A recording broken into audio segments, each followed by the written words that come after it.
Now's the time to say it. Penis, penis, penis, penis, penis, penis. You beat penis, me to penis, it. penis. Penis.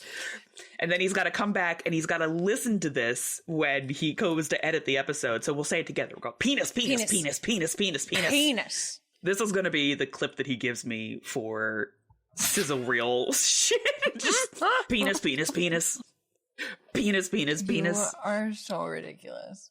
I am so tired. Literally same. There's definitely parts in here where she's like, I mean, it's possible I could be pregnant. And I'm like, no, bitch, you have to have sex. Maybe they had sex in the arena and Julia's right. No, they've just been sleeping in the same bed for the last 2 months and no one's thought anything is going to happen. That's how you get pregnant. You just sleep in the same bed. That's all it takes. A sex education promo from Booked All Night. The amount of like young kidlit where the male and female main characters like sleep in the same bed and they're like, but as like bros. I'm like, but are you? Those teenage hormones though, you just slept? Okay. Yeah, okay. All right, sorry about that. You guys ready to go? I am ready. Are you ready? So ready. All right, here we go.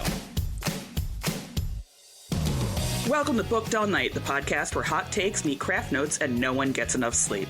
I'm Jess. I'm Katie. I'm Julia. I'm Maggie. Get ready for unhinged hot takes, A whole lot of books, midnight giggles, and zero shame.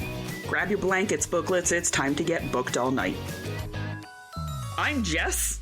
I'm Julia. This week, we are continuing our Catching Fire discussion with a focus on chapters 15 through 21. If you haven't read up to or beyond chapter 21 and you want to avoid spoilers on a 20-year-old book, just hit pause and join us when you are ready. All right, that was your warning. Here comes the recap.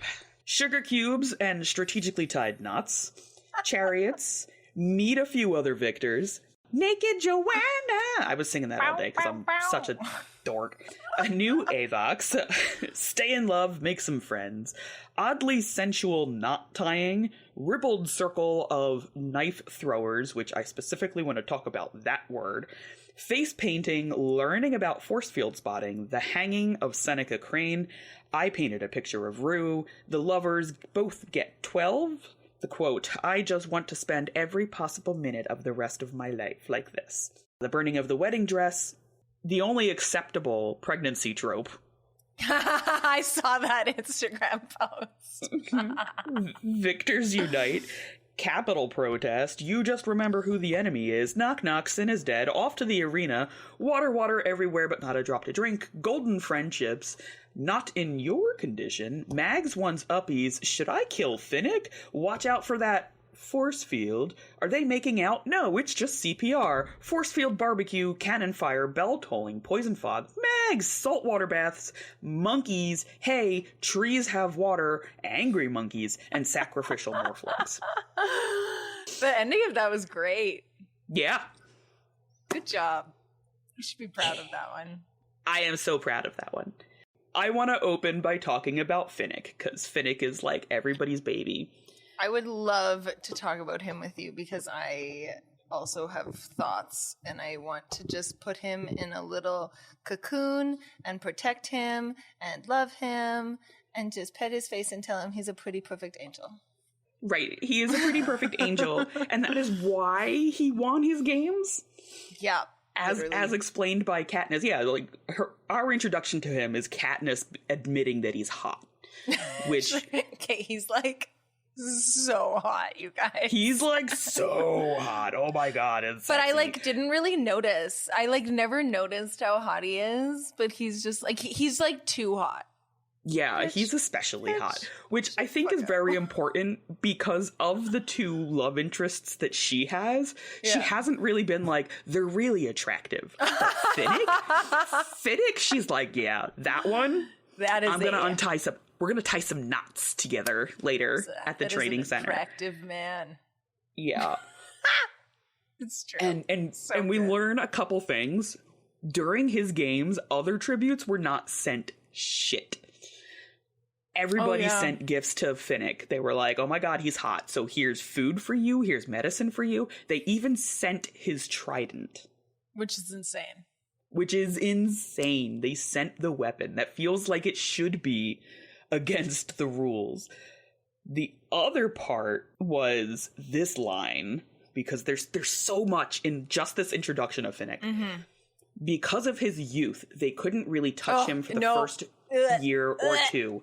But ever since he turned 16, he spent his time at the games being dogged by those desperately in love with him. And I was like, 16! And and I hate that they had to acknowledge they couldn't touch him. What do you mean touch? What do you mean touch? Who couldn't touch? First off, what do you mean touch? And we know later, right? Because it's the series we read, we know exactly what kind of touch. Yeah. Also, the next sentence where she's like, oh yeah, every time he comes to the games, he's got like 4 or 5 lovers and then he goes home. And old, that is at young, least whoever. He's just always doing rich. It. Yeah, he's just whatever. And then the outfit that they have, that his designers put him in, he's draped in a golden net that's strategically knotted at his groin so that he can't technically be called naked, but he's about as close as you can get. Holy balls. And at this point, he's like 21, right? He's not that much older than her. He won 10 years prior. He won the 65th ones. He won the 65th when he was 24. 14, so he's 24. Yeah, so he's in his mid-20s. Still not that much older than her. And he's coming over to her 17? Like... Yeah, I would say she's 17, right? Because she won last year when she was 16, and a whole year has passed. This man, this 24-year-old man, comes up to her, offers her a sugar cube, which is weird in retrospect. Right. And all that's really guarding him is a knot, like a little fig leaf knot. And as producer Rob points out, and I say every episode, there's just no fucking underwear in the capital. But apparently in this games, the underwear is just like heavy duty. Yeah. Because her outfit got destroyed by the fog, but she's like, but my underwear, shockingly, intact. Perfectly intact. It's just perfect. Perfect. Which then makes me think, so for the rest of this game, she's going to be walking around naked. I guess in her underwear. They're all in underwear, which we don't really put to... Anyways, continue. No, do you feel like it was like an afterthought where like Suzanne Collins puts in the scene where the fog comes in and it ruins the uniform that they're in. Yeah. And she's like, oh, wait, I can't just have a 16-year-old with side titty for the rest of the novel. She does. So. Yeah, but she does, right? Because she just got her bra sticking out. Just running around in a little bikini. Yeah, so she's got the little bikini. And Finnick also has a little rope Speedo, basically. And he's got to go out in front of thousands of people. And then we come up to Joanna in the elevator and she strips down. And Katniss is like totally uncomfortable, which we already know she's uncomfortable with nudity. But at this point, I feel like that's a really weird trait to have at this point. Like, fine, when she was in the games, that's really weird to look at you naked. We haven't really bonded. I don't actually know if I can trust you. And I don't want, like, that's very weird. But anytime she's around her stylists, she's just butt fucking naked. And she's absolutely comfortable that way. Do you think it's more so like the idea of being nude in public is more uncomfortable to her than actually being nude? Do you know what I'm trying to say? Or like a the sexual social naivete. Norm, like this, like, oh, that's not like correct. So that's the thing that's making her uncomfortable. I don't know. I don't feel like I have something solid from the text to really make a judgment on that. Because even like where they're talking about how Chaff like kisses her. Chaff? Is that his name? Chaff? Yeah, it's Chaff or Cedar. Somebody gives her like a big old kiss and she's like, what the fuck? Like, so there's that. And then the Finnick half naked, Joanna naked. Finnick with his bulgy little nuts. Yeah. And then like PETA like points it out. He's like, well, it's you. You're just like pure. And so they're just like bugging her. I never really got that. I have that whole conversation written down as one of my quotes, actually. So it's, they're playing with you because you're so, you know. No, I don't know. It's like when you wouldn't look at me naked in the arena, even though I was half dead. You're so pure. I am not. I've been practically ripping your clothes off every time there's been a camera for the last year. Yeah, but I mean, for the Capitol, you're pure. For me, you're perfect. They're just teasing you. No, they're laughing at me, and so are you. No. Peeta shakes his head, but still suppressing a smile.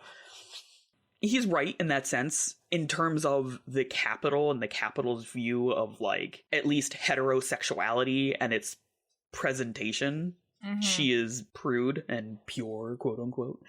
Yeah. Oh, shockingly, as a 17-year-old. Wow. Right? Crazy. Yeah. But on the other hand, she has been naked so much in this series. Yeah. She's instantly stripped down when she gets to her first games. They strip her down anytime they need to do anything, like, design-wise with her. They constantly take off her body hair, which is a whole thing and creepy. And it's weird that she would still have that feeling of being uncomfortable. I could understand if she was, like, just that way about male nudity.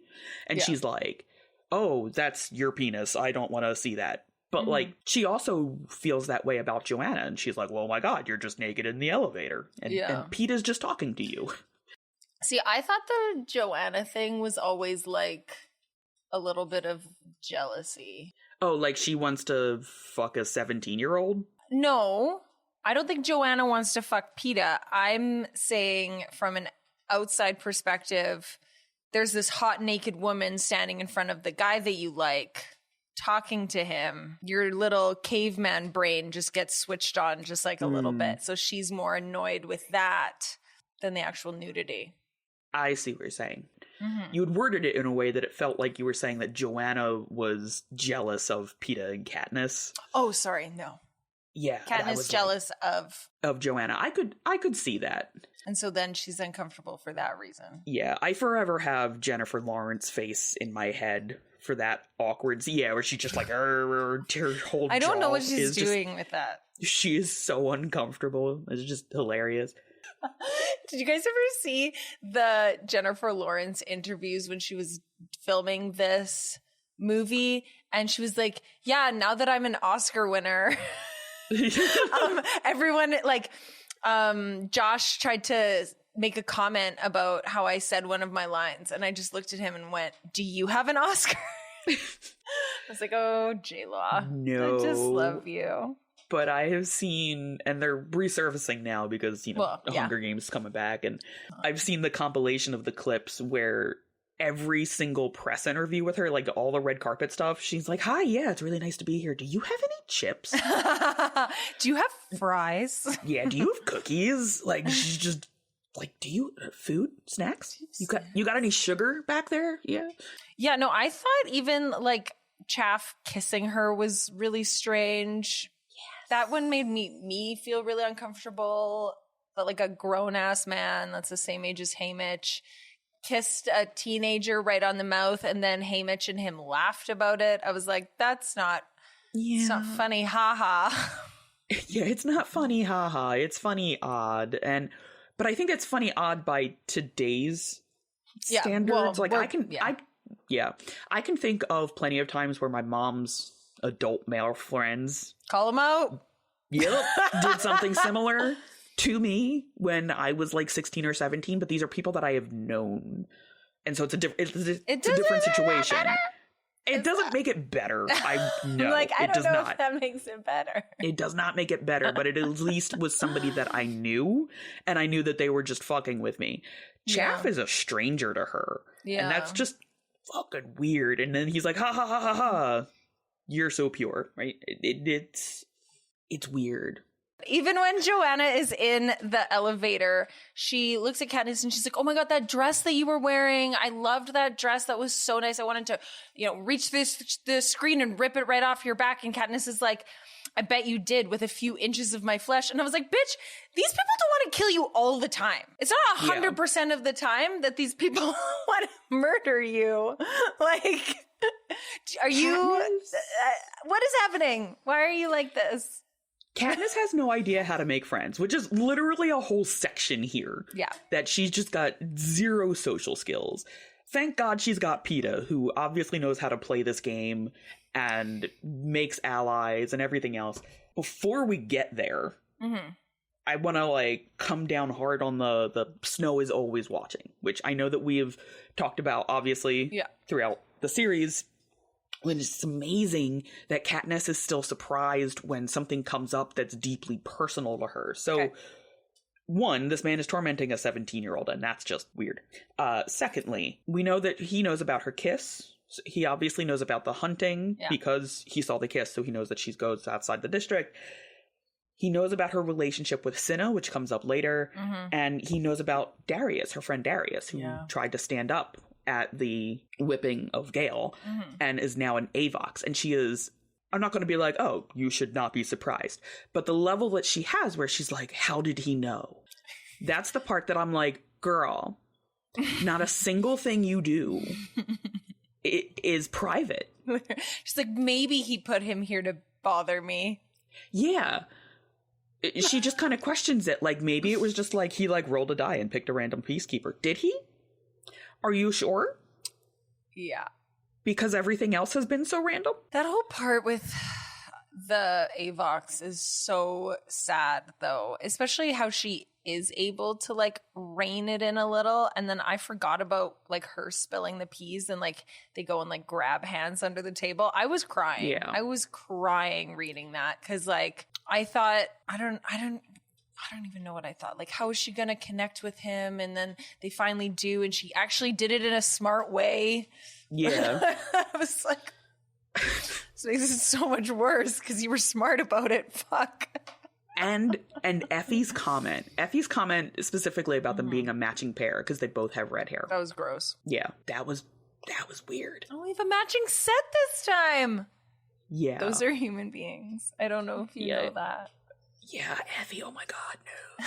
I don't know if you know those are humans. It's okay. It's hard seeing Effie's lines sometimes because I know that Effie has like a journey to go through in this series, and we aren't at the part where she's going to learn the big bad lesson.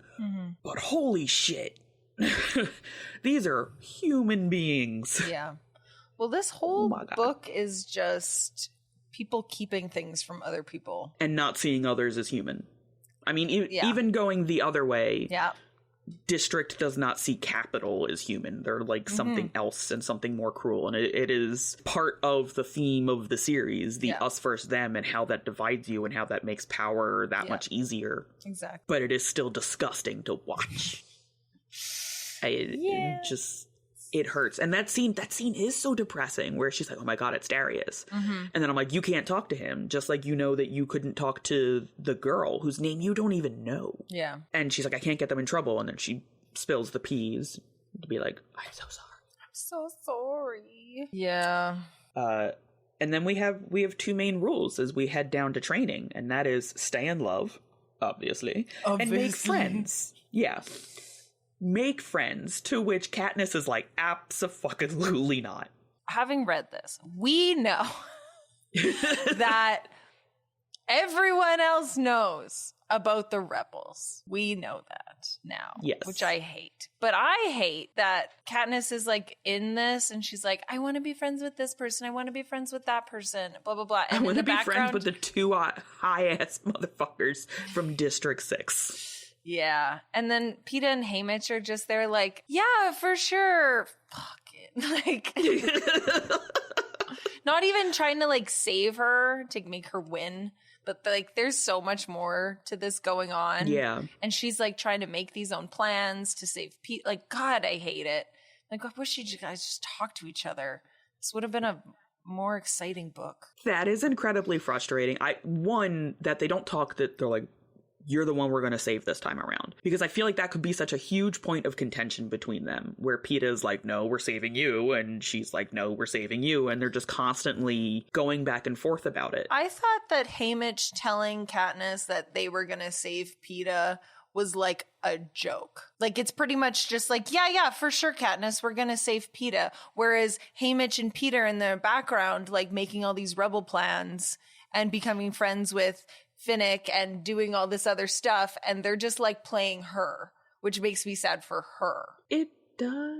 But at the same time, I think we have seen a lot of evidence that Katniss is not a good actress. True. And so if Katniss were to know, okay, we got to make plans with these specific victors, she'd go over and be like, hey, you, I like your Mockingjay pin. That's a pretty cool gold pin you have. Wink, wink. Like, I feel like she would say wink as she did it, you know, wink, wink. She's not great at it. That's fair. She's good at being sassy. She's good at survival skills. But part of what makes President Snow a good foil to her is that he also is not a good actor. It's true. He's not lying when he says these things. He outright says the truth. Lying is not a skill that this man does well. Yeah. So I kind of agree that they shouldn't include her, but there are definitely other things, like Peeta and Katniss being like, no, I'm going to save you. Because that could absolutely have been a point of contention. It could have raised the stakes for both of them, which is hilarious to think about, given that the stakes are, well, one of you is going to die. Possibly both of you are going to die. That's because it's the Hunger Games. But I also don't think we're giving her enough credit, because even when they are training for the games with Wyrus and Beatty, and she's like, oh yeah, your district got shut down for a little bit and we couldn't get that stuff. And they were like, oh yeah, did your district get shut down too? Like, she does figure out the double speak a little bit, but I kind of put a lot of that. Yeah, a little late in the game. And I put a lot of that more on Wyrus and Beatty for picking that up. True. Rather than Katniss being like, here is my special code, and I hope that you speak my special code. Flap, flap, Mockingjay wings. Right? Yes, your district shut down. Because Peeta, like, when he goes in with the other tributes, he immediately has gossip to come back with. He's like, oh yeah, they call those two nuts and bolts. And the Morphling, like, the two from District 6 are like super addicted to Morphling, and they're high as fuck all the time, and which was also a sadly adorable scene where she goes over for like the painting and camouflage, and they just paint little swirls on her faces. Yeah, but it was like this nice little moment of relaxation despite the fact that they're all gonna die. So she comes back to Haymitch, and she's like, yeah, I want the Morphlings, nuts and bolts, and mags. And he was like, no, she doesn't say the Morphlings, does she? You know, I don't think that she did. No, I think it's Mags and Wyrus nuts and bolts. Beatty. Yeah. And obviously Mags comes with Finnick. It's like a done deal. Yeah. What's he say to her when she gets back to the room? Because they've been shooting and doing things. So at least half the victors have instructed their mentors to request you as an ally. I know it can't be your sunny personality. What do you mean? What do you mean? I'm a delight. No, she shot arrows for 2 minutes and everyone was like, yeah. Wow. Like, ooh. So amazing. Was it that good? Was it that good? I hit 5 things out of the air on one turn. Okay. It gets me that they have that impression of her, given that they are also victors. Yeah. I mean, but they're old. They talk about how old they are and how embarrassing that is. And I was like, ooh. Yes, specifically to dress up the old victors. She's like, that was a feeling. I never really put that together, though, that like they were dressed up in like a costume until that was mentioned. I was like, oh, that is weird. Yeah, because like she's got a costume and we're like, yeah, obviously. Yeah. And Finnick's got a costume and we're like, yeah, obviously. And the other old tributes are also there, and not one of us is like, and they're also wearing strategically placed knots. I hope not. I don't want to think about. But I forget that they are wearing like actual costumes, like because the movies do it so well that they're not super costumey. I would say they don't look super costumey in the movies.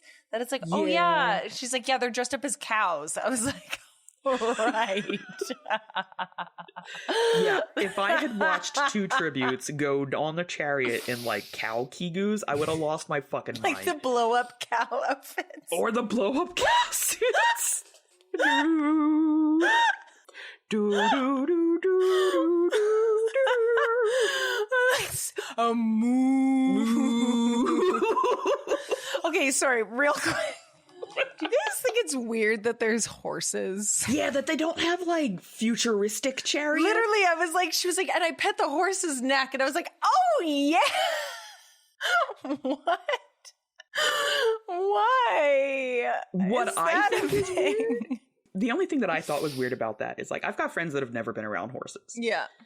And I have friends that I have been with when they are around horses for the first time. And horses are, like, giant toddlers. If you've never been around a horse, they are just giant toddlers. Yeah, I own a few horses. They're pretty funny. Yeah. Yeah, they're ridiculous. But a lot of my friends that have never been on a horse or around a horse are like, oh my God, this huge animal. I'm like, this huge animal just wants peppermint. Yeah. And knows that you have peppermint and just wants to use their big horsey lips to get the peppermint. That's it. What I thought was weird was that Katniss has only seen horses like once, right? Like, it's not really mentioned that they're in the district. Mm-hmm. She's only come into contact-ish with them at her own chariot at her Hunger Games. Yeah. And she's just like petting it. Yeah, but she's just petting it. And I felt like that was really weird. Like, there was no hesitation in that, because my experience is that most people, when they see horses... It's a wide berth. Yeah. They're like, hey, 16 miles away from this creature? Absolutely. And I'm like... yeah, it could be over there. Like, yeah, okay. Like, what? I mean, I guess if she had pet it the first time, maybe she would have felt a little better. But yeah, especially having never really been around them. They are huge fucking animals. I also always imagined them like Clydesdales. Yeah, and they're not. They're like these little horses. Yeah, like, and in the movie, they've got like, you know, it's like an Arabian kind of height to them. And like, if you at home don't know what a Clydesdale is, look up the Budweiser Clydesdales. Literally. They are big, beefy boys, and they're just enormous. Mm-hmm. But what they have pulling the chariots are horses that you would see in like dressage. There's only 2 little kids on it. Yeah, but not this time. No, this time there's also older like kids. Old people. Yeah. During Haymitch's games, there were 4 of them on it, and that's just a shout out for everybody to be sad that has read Sunrise. Future sadness. When it's time to read Sunrise, I think I'm just going to come in here just to watch your reactions to the horrific events of Sunrise on the Reaping. I can't wait. I'm so excited. I do like that the tributes, because the tributes again of the victors, that she spends a little time with, that we get to know, because we do kind of get Chaff and Cedar, but they're really background. They are, let's see, there's primary, secondary, tertiary, and then there's a word for fourth. Producer Rob, what is the fourth? Quaternary. Okay, so the fourth one is quaternary. Quaternary. And that's where I feel that Cedar and Chaff are. We very barely get lines from them. Chaff kisses her, and Cedar confirms that the parents of Thresh and Rue are safe, and that's kind of their purpose, and then they're done. It's true. So it's kind of sad. It is sad, but the victors that she does spend time with are the Morphlings, Beatty and Wyrus, and Mags and Finnick, and I like that they each have something to kind of represent for her. So, like, you know, the Morphlings, by the end of the section, are about remaining alert, because they're so high they don't see the monkeys. Yeah. Or they do see the monkeys. Who knows? Maybe they see more monkeys. Yeah. And Beatty and Wyrus are about assessing your surroundings, and Mags and Finnick are about, you know, the loyalty and sacrifice of your chosen bonds. And I liked that these things are presented here lightly and then become very obvious once we are in the arena. After she gets through this, and it's time for them to be judged, she's finally reflecting on how hard this must be for all the other victors, because they know each other. Yeah. You know, there are some people like Haymitch and Chaff who have known each other for 25 years plus? Yeah, I think they say their friendship is 30 years or something like that. And that's insane. That's a very long friendship. Yeah. That would be very hard to suddenly be in there and have to kill your friends. This is right before, interviews and things, right? Yeah. This is a day. Yeah. She's got a day before they go into the arena, and this is when it occurs to her that killing your friends might be hard. And they all get judged. They all get their scores. Katniss goes last, and the room is cleaned. Yeah, it's being cleaned. There's a giant cover. Something's covered. Yeah. And it's got, I imagine it has that, sterile hospital smell. For sure. Yeah. And she's like, well, what can I do to blow everybody out of the water? And so she hangs an effigy of Seneca Crane. She's like, first thought, best thought, here we go. Ties and noose. First thought, best thought. Just up he goes. What the fuck else was she gonna do? She was like, I guess I'll shoot some more arrows. Specifically, it was that she couldn't get their attention by shooting through the force field, so she hung an effigy of Seneca Crane. So well, I good. can't shoot you. And she like throws the berry juice at him. Oh god, that was so good. Yeah. Cinematic. Like, chef's kiss. Perfect. Which gives us the wonderful exchange in the room where she's like, well, what did Peeta do? And actually, I painted a picture of Rue, how she looked after Katniss and covered her in flowers. Everybody goes, aw. And Katniss goes, I guess this is a bad time to mention I hung a dummy and painted Seneca Crane's name on it. And then everybody is like, yo, what the fuck? Peeta's like, we didn't even talk about it beforehand. Look at that. Look, samesies. This is great. God, this is so and then cute. everyone's like, you two are going to get zeros. You are just... Have they ever given a zero? Yeah, have they ever given a zero? And then they both get 12s, which is equally as bad because now it's like, guess who you want to kill? It's them two. Yeah. But they knew how good she was before then. I don't know. To me, the scores in this round are pointless. Yes. Because we all know what everyone can do. Yeah. So you all asked to be her ally after you saw how amazing she was at shooting yesterday. Yes. So are you surprised that she got a good score? I'm not surprised. 1, there's that. 2, there's everybody knows what you can do because we have all the tapes of the games. Everybody's been watching, forced to be watching for years at this point. Each victor has, a hobby. A talent. Why were these judging sessions, especially this time, just private? This would have been a prime time for these particular tributes to show off to the others and be like, this is what I'm going to do to you. Yeah. It just... Missed opportunity. Indeed. Oh, well. I have in my notes that the next section is like their very blatant love, but I want to come back to that because I want to skip ahead to if it weren't for the baby. If it weren't for the baby. For the baby.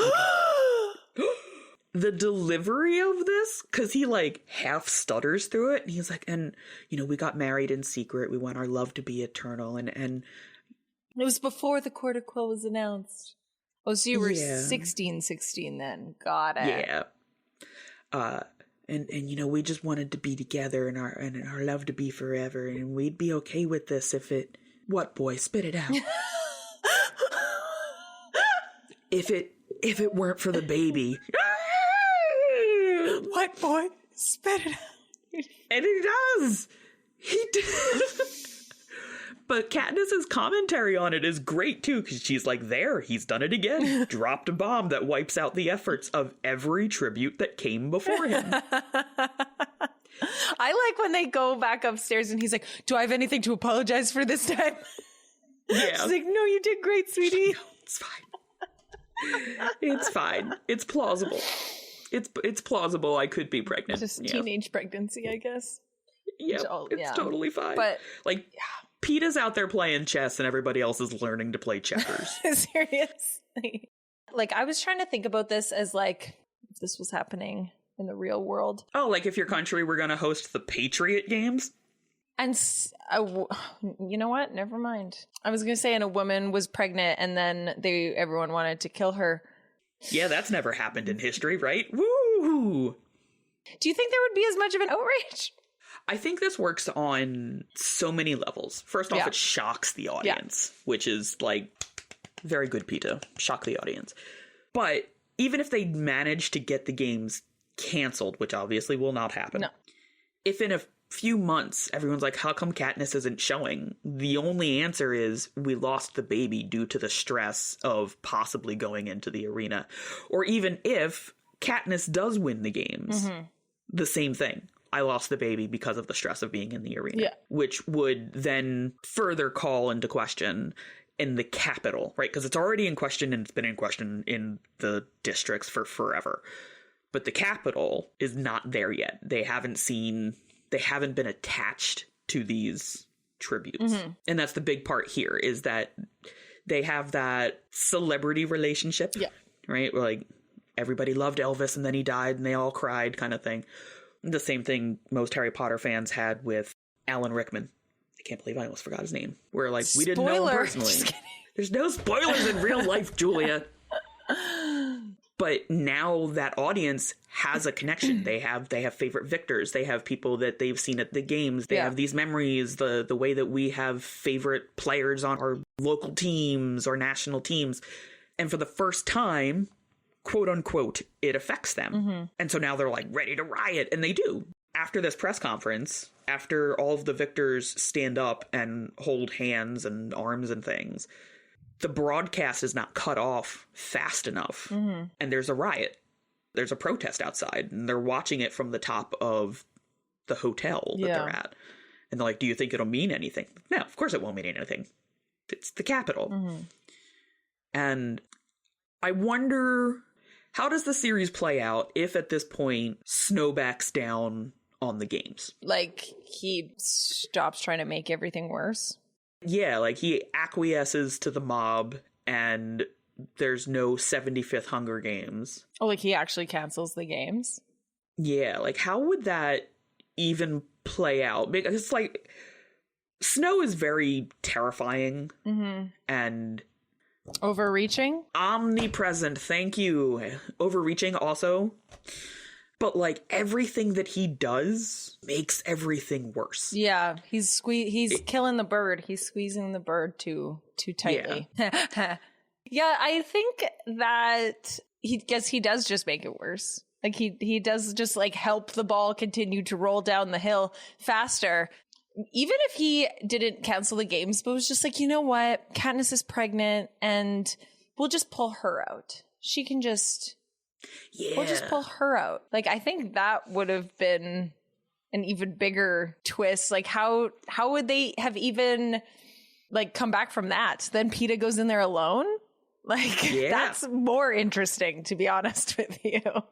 And then Katniss has to mentor, essentially, and get sponsors and be like, oh, and then it is time to go into the arena. Finally. But is it? Not quite. No, not quite. I forgot that they sit on that roof for an entire day. I thought that was really cute. Just the two of them, just being in love. And he's just like, I just want to spend every possible minute of the rest of my life with you. I just want to play with your hair. And I just want to love you. And she's like, I don't feel guilty about this at all. And she's like, I love you too, friend. As like bros. Yeah. Oh, friend, you are such a good friend to me. Have I mentioned that you are a friend lately? A friendly friend that friends friendly. I thought it was funny that she was never like, yeah, it was a little awkward in the mornings. Right, he's 17 years old and slept with a girl in his bed and didn't wake up with a boner? Okay, yeah. Guys. Solid. I don't know if you know what happens, but fun fact, he's called Penis for a reason. So then we go into the games. Anywho, it's time for Cinna to die. And she's in the tunnel. She's in the lift thing, and it's, I lift my chin, holding my head high the way he always tells me to, and wait for the plate to rise. But it doesn't, and it still doesn't. I look at Cinna, raising my eyebrows for an explanation. He just gives me a slight head shake, as perplexed as I am. Why are they delaying this? And then we find out why, and it's because they're going to send in 3 peacekeepers, 2 to hold him and 1 to beat him to a pulp, and then they drag him out.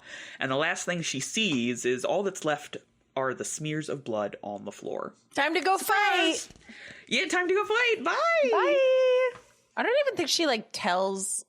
I mean, by the end of chapter 21, she hasn't even told Peeta about this yet. No. I feel like when they met up and they finally got off of, the center bus stop, Cornucopia bus stop, that she could have been like, they beat the shit out of Cinna before they sent me up. Yeah, is Portia okay? Yeah. Is Portia okay? Did they do the same to Portia?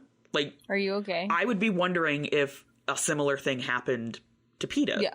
Or even Finnick. Did they beat anybody up before they sent you in? Because another thing that she notes constantly is that where her last games, her designers were around her all the time. Yeah. This game, they aren't. Yeah, I thought they weren't around because they're older though. Because even Haymitch is like, Effie, you can't walk them to the training center. Yeah. So I thought that's why they weren't around as much. But even I guess it is noted that they aren't around as much either. She does comment on that. She's like, I don't know where they were. They weren't here. It's a weird thing to bring up, but okay. It's a weird thing to point out in the writing specifically. Yeah. because, like, just their lack of being there could have been something to kind of find on a reread. But the fact that Katniss points it out a couple times where she's like, they're not here. I wonder why they're not here. I mean, obviously they are, at the very least, Cinna is involved with the rebellion. Yeah. But do we know that Portia is? You know, Portia and Cinna worked so closely together. It would be hard to not. Especially with Katniss's outfit being what it was. Like, Cinna didn't do that on his own. Portia put Peeta in a tux. That wasn't hard. And his tux didn't light on fire and become a bird. No, it was just a normal wedding tux. That he knew. When he opens the jacket and he's like, it's a boy! Yeah. Like a gender reveal lining. Sorry. Yes. No, just imagine Snow's like super pissed off at them, and so instead of having the night to sleep and then go into the arena, he just sends everybody into the arena in what they were wearing in the interviews, and he's like, swim in a wedding dress, bitch. I watched that season of Survivor. Do you remember that when they were like, I do not. Oh, okay. They like used to let them bring suitcases of clothes to like change into. And then one year they were like, just kidding. You're jumping in the water on what you're wearing. And that's what you're wearing the whole time. And they didn't let them bring. No? Okay. I do not, but that's hilarious. Yeah. And there was guys wearing like nice suit jackets and shit. And they're just walking down the beach and like oh yeah, it was like a whole thing. Yeah, that would be hilarious for the Hunger Games. There's water everywhere. There's stone jetties. There's a beach, a jungle, the golden cornucopia, and I swear to God, I will stop that movie again if it looks like a fucking bus stop. I remember it looking like a fucking bus stop, so I'm gonna stop the movie again. Yeah, I'm gonna stop that movie again just to complain about this fucking bus stop. Is this one actually? I think it's actually gold in this one, though. It might be. I don't really remember, but I do remember. We're gonna find out in 2 weeks. We are, and I'm gonna be so mad about it, just the same.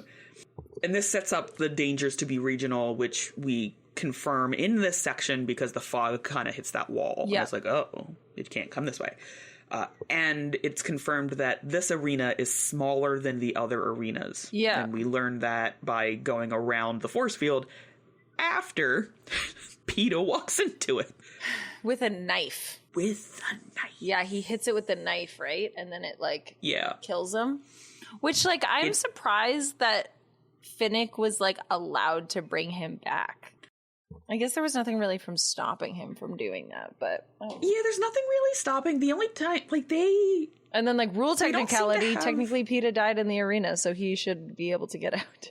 That is... Should have been a lawyer. That scene is going to bring me back to their blatant love. Excellent. Yes. So he strikes the force field and gets thrown back, and he's dead. He's got no pulse. And Finnick immediately goes over him because he's like, I know what to do because I live in a district where there's a shit ton of water and we're used to doing CPR. And at first, Katniss's reaction is to kill him. She's like, no, don't touch him. I'm going to kill you. And then she's like, oh my God. He's kissing him? That's so funny. I love that part. Why is he kissing him? You are the daughter of a healer. You've never seen CPR. And so it takes her like a page and a half to get to the point that it is CPR. And he comes back and she's like, you died. You can't do that to me. How dare you? And it's like, how do you not realize? What, that she's in love? That you have more than friendship feelings for this boy. You mean her sleeping with him and having zero nightmares and just being and feeling so safe with him wasn't enough of a clue? And wishing he was there all the time because she felt so safe with him? Yeah, that wasn't a clue. Obviously, we know that Peeta loves Katniss. That's just canonical. He admits to that. And he always calls her beautiful and perfect. And I want to spend all the moments with you. And they talk about like the wedding toast where they go back and make their own toast in District 12, which, how cute. That's a toast. So yeah, like she freaks out. He comes back. She's like sobbing. She's like, I can't believe you died. You died in front of me. And I can't handle that. You're not allowed to do that. Yeah. And I'm like, how do you, at this point, still not have but like as bros any inkling? Yeah. She's like, you can't do that, friend. Well, just like immediately back up. Like, girl. I know it's hard to read. It's hard to read someone so unself-aware. And I understand their relationship is built around shared trauma. Yeah. So it's complicated. Mm-hmm. But those feelings are there, and I'm getting tired of you being like, you're just a friend, because he's obviously not.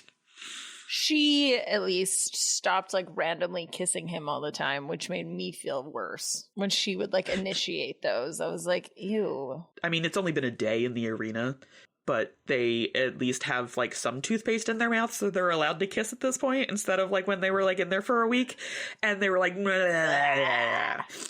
gonna put my tongue kisses inside your tongue. Yeah. It's gross. Taste my bacteria and squirrel. Blah. And she was like she was legitimately terrified that she had lost him. Mm-hmm. Him specifically. Not an ally, not the friend from District 12, but Peter Malark. What was I gonna do without him? Yeah. I do like how she has the conversation with Finnick, though. It's when she climbs up the tree and then comes down. When she climbs up and comes down. And he's like, what? No one's holding hands? He's like, no one made their way into this arena by chance, except maybe PETA. And she's like, oh, he knows how amazing he is too. Awesome. And then I was like thinking about it. I was like, yeah, PETA kind of is there by chance. Yep. Oh, what's that gotta be like? If they hadn't threatened to eat the berries, PETA would have bled out. Yeah. Well, I mean, if PETA hadn't had Katniss helping him, he would have died. Like he would not have won on his own. Yes. So I was like, oh, I never really thought about it like that. He's like the trophy participant. It's like, look at this kid. What He's a got terrible spunk. fucking thing to be the trophy participant in. He's like, I do not want this. The token participant, the token normie. You know what he is? He's like the Olympic alternate that suddenly finds their way. Yes. And they're like, how did you get here? Okay. Or like the second one, you know, where like somebody on the team quits and they're like, okay, well, you're the new alternate. And you're like, I am. Yeah. Everybody else is D1. PETA's D2. Poor guy. Not quite there. Poor PETA. Oh, well. We're picking on him so bad. Yeah. But after I did love that conversation when she does come down and he is like, oh, no one's holding hands. Imagine that. Well, and then she's ready to like kill Finnick. Immediately. Immediately. So she, the blah, blah, blah, blah, blah, immediately, brah. That was so like. And PETA's like standing in between them. She's like, he's just standing in between us. Like, he doesn't even know. I'm like, bitch, he fucking knows. He knows what you're thinking right now. He's standing there so you can get your shit together. Because everybody knows. Around your psychotic ass since you two were 5. There's no way in hell he doesn't know what you two are fucking thinking. Okay, so she and Finnick meet up in the bus stop. I refuse to call it the cornucopia. It looks like a fucking bus stop. Yeah. And he signals to her with the golden bangle. He's got Haymitch's golden bangle. He's like, oh, we're allies. Yeah, we're bros. And she's like, maybe.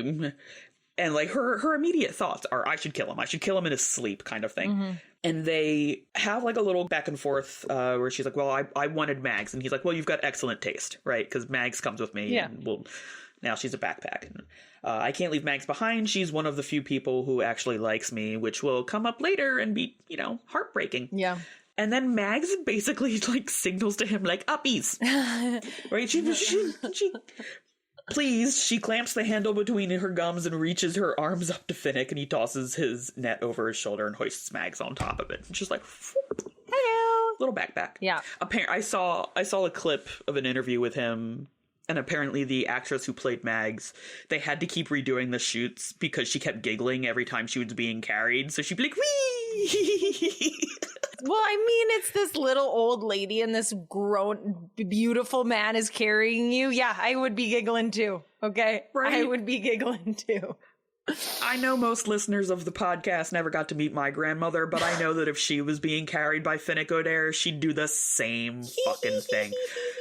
Katniss has this line after all of this. We're starting to to die down on the chaos of the opening of the games, and we're making some sort of refuge.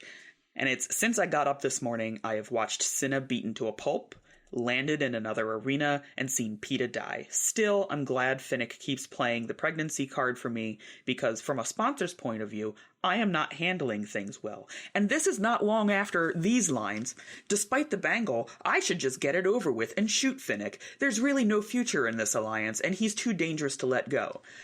If worst comes to worst, I can always kill him in his sleep. See, this is where I come back to. It probably would have been helpful to include her in the rest of the plans, because think of all the energy she is expending trying to keep herself alive from someone who doesn't want to kill her. At least not right away. Like, I feel like if she had gone in there and they were like, yo, Finnick's on your fucking team, bro. Right. Finnick's on your side. Or if they, at the very least, said anybody with gold is your ally. That is something that we set up. But they don't even tell her that. No. Well, she doesn't even see Peeta's necklace until she's in the arena. Isn't that weird? She's like, oh, he's like, it's okay if I took your Mockingjay symbol, right? That was weird that they didn't say goodbye to Effie, because they like jumped into the elevator, and then other people couldn't get to the elevator because there was like a big mob, and then they're not like able to say goodbye to her. I thought that was weird that was even like brought up. I think it was brought up to echo what happened when they first got reaped, that they don't get to say goodbye to anybody. They are literally just getting shoved in. And it's very specifically happening to them, because the other victors don't seem to be getting like manhandled by other people to not say goodbye to people. This is specifically, I'm going to get rid of these two. Yeah, they're just trying to make their lives even worse. Yeah. It's like microaggressions. Is it micro? But in the big picture of this, yes, microaggressions. Okay, all right, fine. In comparison to a nuclear bomb, yes, I suppose forcing you onto an elevator is a microaggression. What a quote. And then, then they're running through the mist. Oh, God, yeah, the blistering fog. The blistering fog. That, like, it comes in and she's not even... She's like, oh, what's caring about it. She's like, oh, well, fog. Okay, well, that'll be weird. It fucking burns and blisters, and she's waking everybody up. Mags is immediately on Finnick's back, and Peeta is, like, still not rebounded from, getting electrocuted. And also, he still has his prosthetic leg. Now, in the movies, we did not include the prosthetic leg, so we can all run straight forward. But this creates the issue. They now have technically two burdens in the arena, that these people are not up to speed, that they can't defend themselves at the very least right now. And they get out of the fog, and this is the point where we get the confirmation that the dangers are regional, because the fog comes up and it looks like it's just hitting a glass wall. And then, just to make everybody sad, because I had to reread it so everybody else gets to listen to it, what happens next is so fast, so senseless, I can't even move to stop it. Mags hauls herself up, plants a kiss on Finnick's lips, and then hobbles straight into the fog. Immediately, her body is seized by wild contortions, and she falls to the ground in a horrible dance. I had to be sad about it. You have to be sad about it. I remember reading it for the first time and not understanding, like, why she would even... go into the arena in the first place. And it's like, oh no, you were just a placeholder so that someone else didn't have to die. Right. And like, you died when the time was right. And I guess the time was right day one. Like, if you know you're going to die in the arena, you know you're going to die in the arena. So might as well get it over with right off the bat. Yeah. I also want to bring up a writing point. I do love this description because of the word dance, which is something that we don't tend to equate with pain or death. And it's really an example of, like, the right word. Yeah. Like, if you ever sit in creative writing classes, we're always talking about there is the right word, the right verb, the right description, as opposed to, like, a 20-word sentence. Yeah. And here, like, this horrible dance. Yeah. You can imagine any horrible dance in your head, and it would probably fit with the seizure that she's having in this moment. Yeah. I felt like that was that was just really good writing. Really good writing, really impactful imagery. Yeah. And not being able to, like, from Katniss's perspective, like, mourn the moment. Like, they have to keep going. Yep. And immediately into the salt water where they gargle and open their eyes under salt water. Pull it up through their nose. That one, to me, I was like, no. That all sounded horrific. Truly horrific to feel. Yeah, they literally get salt in all of their wounds, including their emotional ones, because, as you said, they don't get to mourn. No. So in this world, in this story, it makes sense not to mourn. But also, in this time frame of children's lit, and young adult literature is included in children's lit, it was typical not to take the feeling through the text. Yeah. So, like, even her nightmares throughout this section and the previous sections are not relative to things that were coming out at that time. Yeah. A lot of things were being written, I would say they were being written at the audience, where people didn't have a full understanding of writing for children. And this is post Harry Potter, where we started understanding more about the voice of children's literature. But it was impactful on the world and on the craft of doing that. Yeah. And then the monkeys appear, because there's absolutely no rest whatsoever. No, they're going the wrong direction. They haven't figured the clock out yet. We haven't figured out the clock. Oh, that is a spoiler. Oh. Yeah, 20-year-old book. Whatever. They haven't figured out the arena yet. The arena map. Yeah. TikTok on that, guys. The whole ending, though, where it's like, and then the morphling came out of nowhere to hug the monkey. I was like, what? I don't remember this. Yeah, I don't remember them popping up. To be fair, a lot of, like, my memory of it is the movies. Well, yeah. It's like, there were a few things. I know we did the this whole series talk, and I felt so vindicated when I was like, haha, the boob job comes at the end of the first book. But this is something I don't remember at all. I don't remember the morphlings appearing in the arena. Yeah, I thought they were killed off script. Yeah, I thought they went in, like, the first battle. Yeah. The one was, I'm pretty sure, right? I don't know. And the other one, I don't remember now. I didn't write it down. That's fair. I mean, it doesn't matter. But this one is the comes out of nowhere. Female morphling. Yeah, and just flings herself into the monkey's path, and it bites her. And then PETA can escape. Yeah. And so it's like, okay, fine. Were the morphlings also allies? This is one thing that I don't understand in books is, like, Katniss has the arrow. She's like, I wouldn't have time to shoot the arrow, but I would have time to throw myself on PETA. The one thing moves faster than the other. Well, one thing does move faster than the other. And then somehow the morphling has enough time to stand in between PETA and the monkey, even though it's happening so fast. Have you ever shot a bow? Yeah. Were there pulleys on the bow, or were there no pulleys on the bow? Compound. There were pulleys on the bow. Okay. I guess, okay, fine. It's but it's Katniss. She's special. Which is what I was going to bring up next, is we literally saw her in training where she's just, like, speed shooting. Yeah. And that's something where, like, even in her hunting, she's fully prepared. She's always prepared. She can just get it knocked, get it aimed, and go. Mm-hmm. And in this moment, she's like, I don't have time. Bitch, how? I just don't have time. I can't do it. I can't even. Thank God there's a morphling here ready to sacrifice themselves. Kitty! Yeah.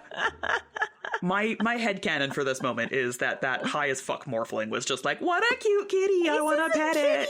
I'm just gonna love it. My dogs all just got up when I said that. Do you have anything else to add? It's just more frustration of how narrow Katniss's entire focus is. I'm just focused on myself. I'm just focused on this. I'm just focused on the next 2 feet in front of me. And it's just frustrating to read someone who at no point really expands their focus either on themselves or on the people around them until it's really shoved in our face. And you're like, I think I definitely agree with you on the introspective part of that, because Katniss's archetype is a type of caretaker where she is constantly trying to provide for other people and keep them safe. Yeah. But the introspection and the lack of it makes me want to reach through the book and strangle this girl. Frequently. Join us next week when we finish reading Catching Fire. And the following week for movie night, remember that movie episodes are meant to be played with the movie on. The Hunger Games series reread is going all the way to the theatrical release of Sunrise on the Reaping in November 2026, and that movie night will be a little different because we're not assholes, and could you imagine heading to the theater with your podcast equipment? Moo. Moo, moo, moo. Pause it! Pause it! Moo. Pause it! Moo. There's a cornucopia. Pause it! There's the bus stop. Moo. It's a bus stop. Moo. Fuck Gale. Fuck Gale. He better not be in this epilogue. Fuck Gale.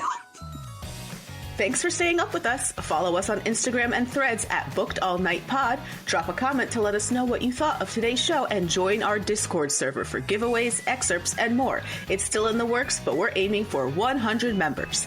Catch our live author interviews on YouTube and leave a question for our guests on our Discord server. Check out our shop and website at bookedallnight.co. And if you're loving the chaos, don't forget to rate us 5 stars. Until next time, booklets, stay booked all night.